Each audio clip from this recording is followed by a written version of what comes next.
자, 오늘 성경 말씀 우리 구약의 말씀 보도록 합니다. 구약 이사야 46장 1절에서 9절까지의 말씀을 보도록 하겠습니다.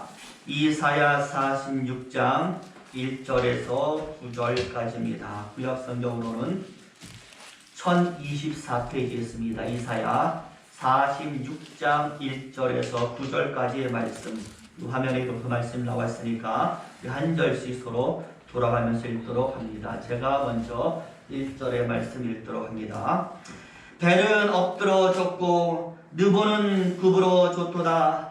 그들의 우상들은 짐승과 가축에게 실리웠으니 너희가 떠매고 다니던 그것은 피곤한 짐승의 무거운 짐이 되었도다.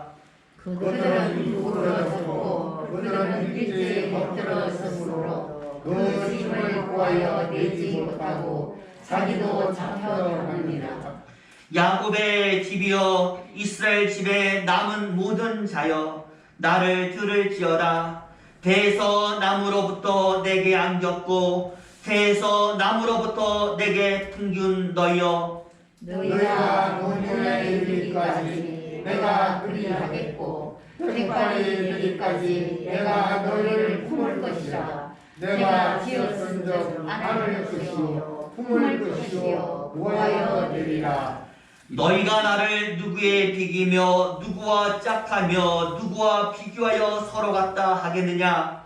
사람들이 주문에서 금을 쏟아내며 은을 서울에 달아 정직에게 주고 그것으로 신을 만들게 하고 그것에게 엎드려 경배하고 그것을 들어 어깨에 메어다가 그의 처소에 두면 그것이 서서 있고 거기서 능히 움직이지 못하며 그에게 부르짖어도 능히 응답지 못하며 고난에서 구하여 내지도 못하느니라.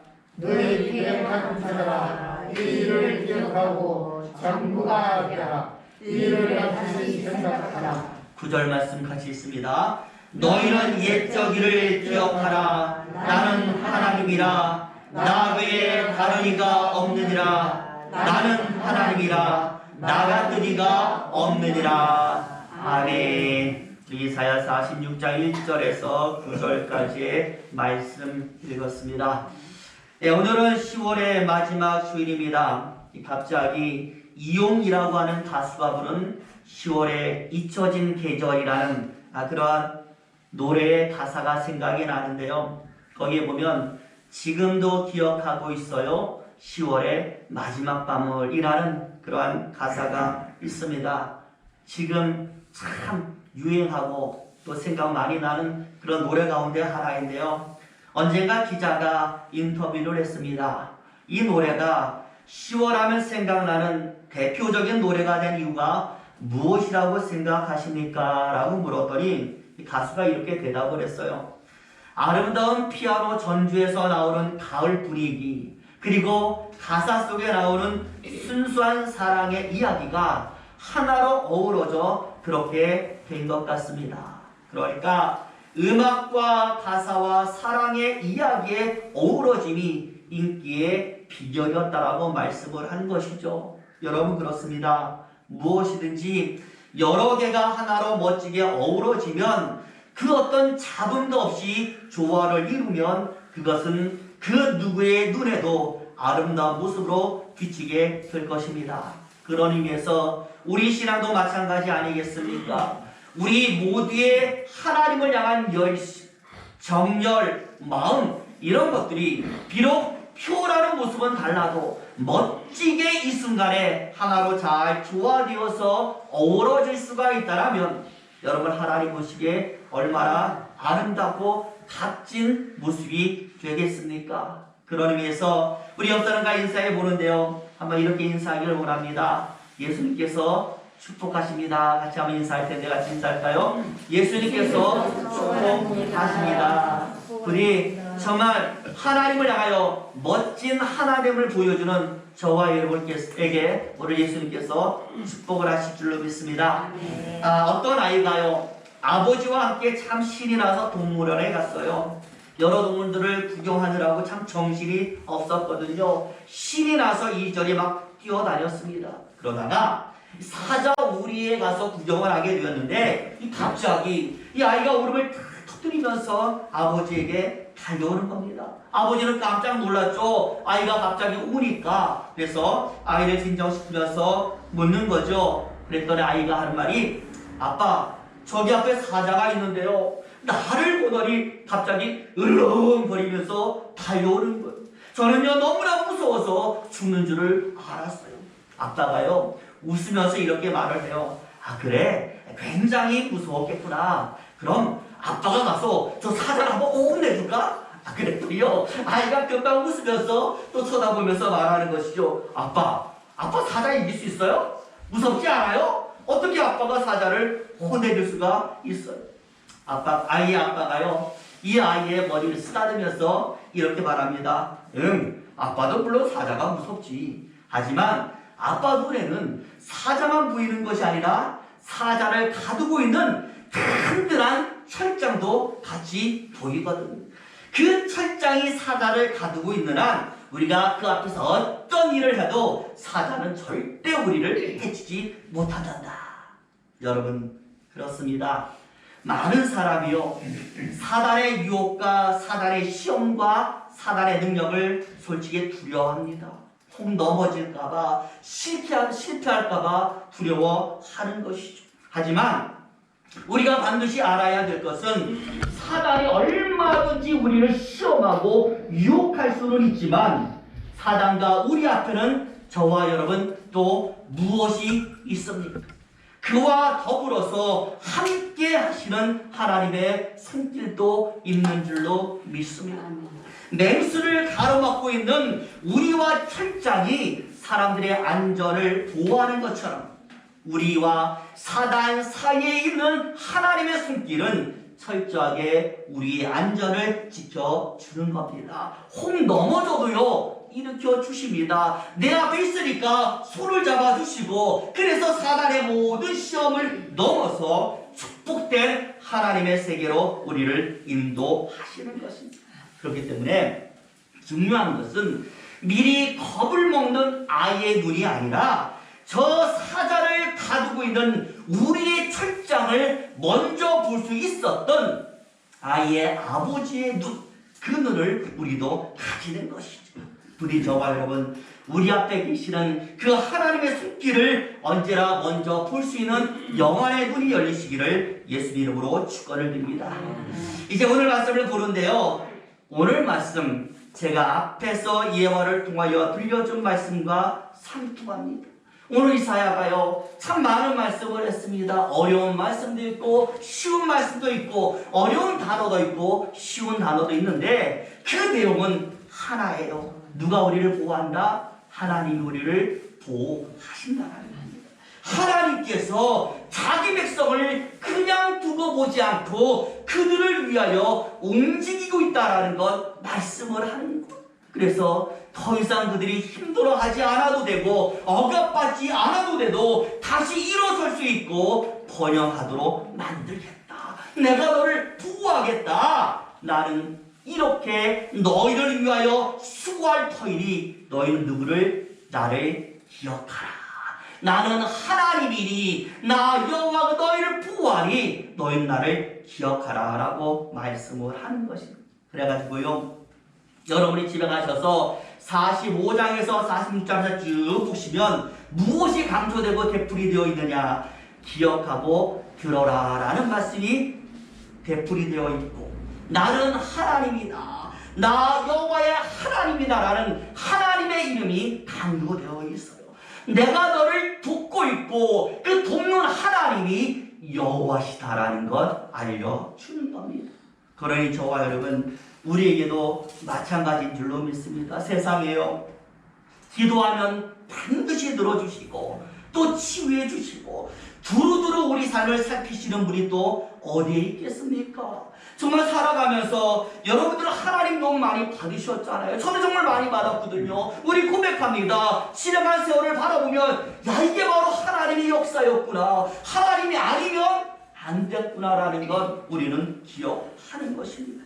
그렇기 때문에 우리는 바로 이 하나님의 이름, 나를 도우시는 하나님의 이름, 이것만 우리가 반드시 잊지 않고 그분을 부르면 된다라는 것 오늘 말씀을 통하여 알게 될 줄로 믿습니다. 그래서 오늘 본문의 말씀은 이사야 선지자가 바로 이것과 관련해서 세 가지를 우리에게 알려주는 겁니다. 첫 번째는 바로 4절에 나와 있기 때문에 우리 4절 말씀 같이 있습니다. 4절 보여주시죠.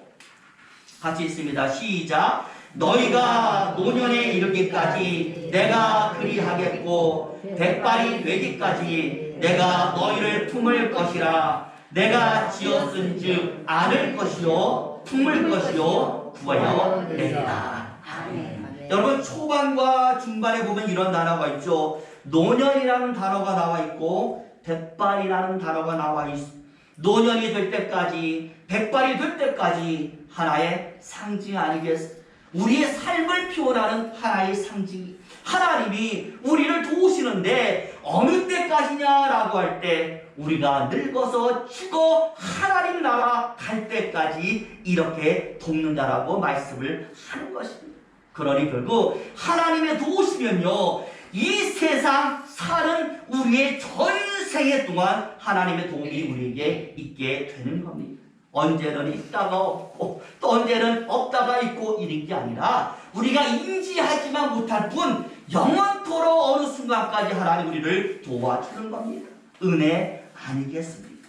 멈추지 않는 하나님의 손길, 이것을 오늘 보면은 말씀을 하고 있고, 이제 두 번째로, 자 그럼 하나님께서 과연 어떤 방법으로 우리를 위하여 수고하고 계시는가?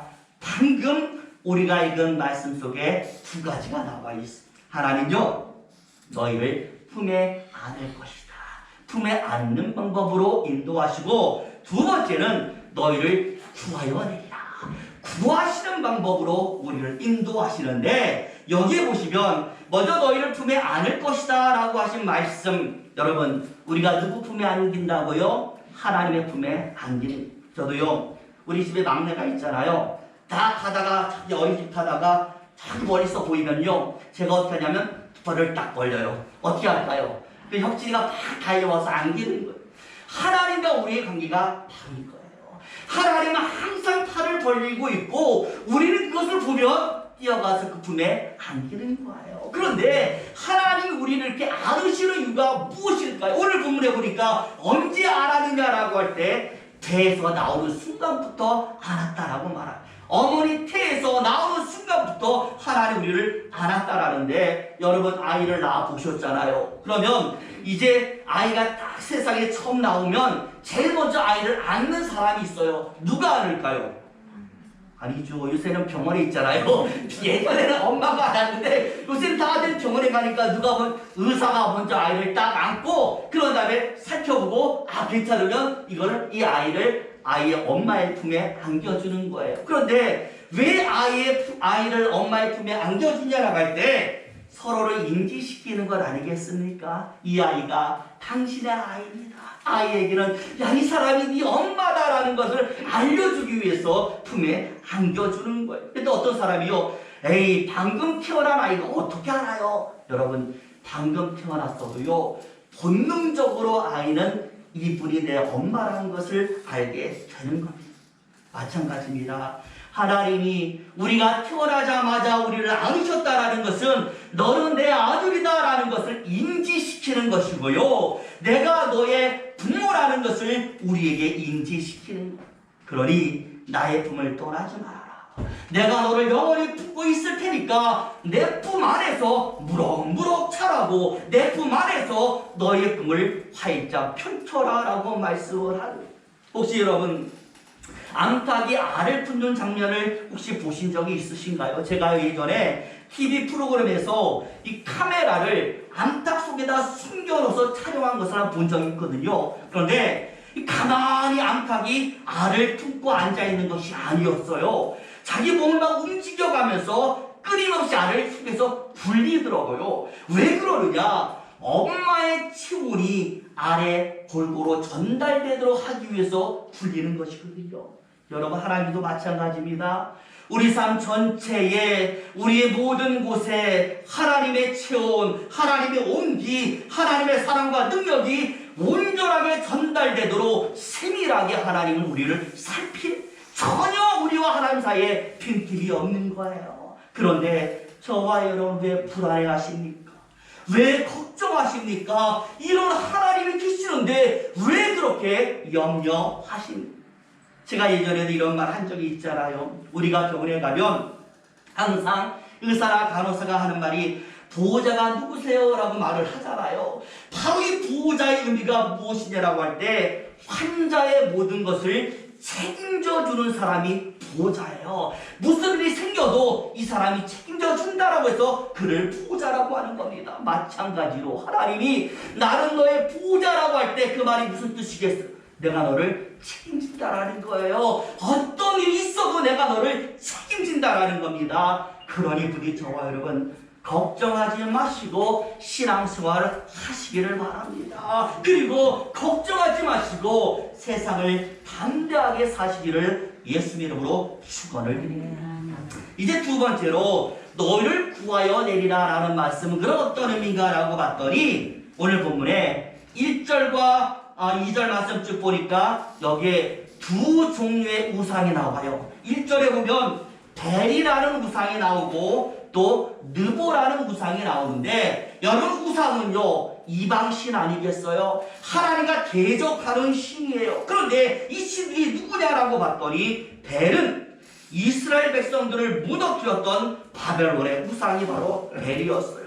느보는 그 바벨론을 무너뜨린 그 다음 나라 메데 바사 나라, 역사적으로는 페르시아라고 하거든요. 그 나라의 우상이 바로 느보예요. 그런데 지금 이스라엘 백성들이 어디에 있느냐라고 할 때 다 바벨론, 메데바사, 페르시아에 가서 포로로 다 앉아있거든요. 정말 그 고국에 가고 싶어도, 나의 조국에 돌아가고 싶어도 가지 못하는 현실이 이스라엘의 현실이에요. 그러다 보니까 이 벨과 느보는 하나의 상징으로서 이스라엘 백성들이 고국으로 돌아가지 못하도록 막고 있는 원흉이며 원수가 되는 겁니다. 오늘 하나님은 그것을 어떻게 하느냐라고 할 때 멸한다라고 했어요. 무너뜨린다고 하고 있어요. 이제 그들 앞에 뭐가 사라졌습니까? 장애가 없는 거예요. 방해물이 없는 거예요. 고향으로 돌아갈 수 있는 것이죠. 그렇기 때문에 오늘 말씀은 하나님이 품에 안고 계시는 백성들의 앞길에 이제는 그 어떤 장애도 방해물도 없도록 만드시겠다라는 하나님의 선포가 되는 줄로 믿습니다. 저와 여러분, 우리가 세상을 살아가면서 얼마나 많은 어려움을 당하셨습니까? 물질의 어려움을 당하고 있고 질병의 고통을 당하고 있고 심리적인 좌절도 있고 또 사랑이 꽉 막혀 있어서 너무나도 답답한 현실이 분명히 우리 앞에 존재한다는 겁니다. 그런 우리에게 오늘 하나님 말씀하는 거예요. 그게 바로 너의 벨이고 그게 바로 너의 느보라면 내가 멸하겠다. 허물로 사라지게 만들겠다라고 말씀을 하는 겁니다. 마치 뭐가 똑같으냐면 고린도후서 4장 8절의 말씀과 똑같은 우리 고린도후서 4장 8절 말씀 한번 보여주세요. 같이 있습니다. 시작. 우리가 사방으로 우겨쌈을 당하여도 쌓이지 아니하며 답답한 일을 당하여도 낙심하지 아니하며.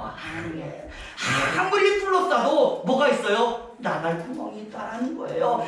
아무리 우리를 침노해 와도 우리는 그것을 뚫고 나간다는 겁니다. 왜? 구하시는 하나님의 손길이 있으니까 모든 답답함이 사라지게 될지어다라고 말씀을 하는 것이죠. 그러니 이런 하나님의 역사 앞에서 성도는 과연 여러분 무엇을 해야 될까요? 이게 중요합니다. 오늘 본문 8절의 말씀이니까 또 같이 있습니다. 8절 보여주시죠. 쭉 올려주세요. 하나 더 올리시죠. 하나 더 같이 있습니다. 시작. 너희 패역한 자들아 이 일을 기억하고 장구가 되라. 이 일을 다시 생각하라. 아멘. 세 가지가 나옵니다. 기억하고 생각하여 뭐가 되라? 장구가 되어라. 그래서 어떤 여자분들이 나는 여잔데요. 이건 여자와 남자 구별이 없어요. 그냥 장구가 되는 겁니다. 이게 바로 하나님 우리에게 요구하는 영국에요. 캠브리지 대학이라는 아주 유명한 대학이 있는데요. 여기가 기독교 대학이라 그런지 모든 학생들을 모아놓고 월요일마다 뭐예요? 템플이라고 하나님께 예배를 드리는 것입니다. 그런데 이 템플이라고 하는 바로 이 유명한 감리교회의 감독이 한 분이 있었는데 이분이 이 대학에서 설교를 맡아 하는 거예요. 그런데 항상 고민하기를 어떤 고민이 있냐면 이 캠브리지 대학에는 정말로 머리가 좋은 학생, 정말 똑똑한 학생들이 다 모여 있는데 내가 그들 앞에서 설교를 어떻게 무슨 설교를 해야 될까? 설교를 준비할 때마다 맨날 고민. 이 사람들에게 오늘은 어떤 설교하지? 어떤 설교를 하지? 저도요. 주일만 지나면 어떤 생각할까요? 다음 주에는 어떤 설교하지 고민하는데 이분들은 얼마나 많은 고민을 그렇게 하겠습니까? 그러다가 이제 딱 머릿속에 영감이 딱 떠오르는데 오늘은 기도에 대한 설교를 한번 해보자 라고 생각해서 제목을 기도를 응답하시는 하나님이라고 잡고 그리고 설교를 만들었어요. 그런 다음에 이제 책불 시간에 가서 이제 설교를 딱 하는데 설교가 끝나자마자 한 청년이 와서요 따지는 거예요. 뭐라고 따지느냐? 목사님, 지금이 어느 시대인데 기도가 응답된다라고 말씀을 하십니까? 기도가 응답되는 것은요 우연입니다.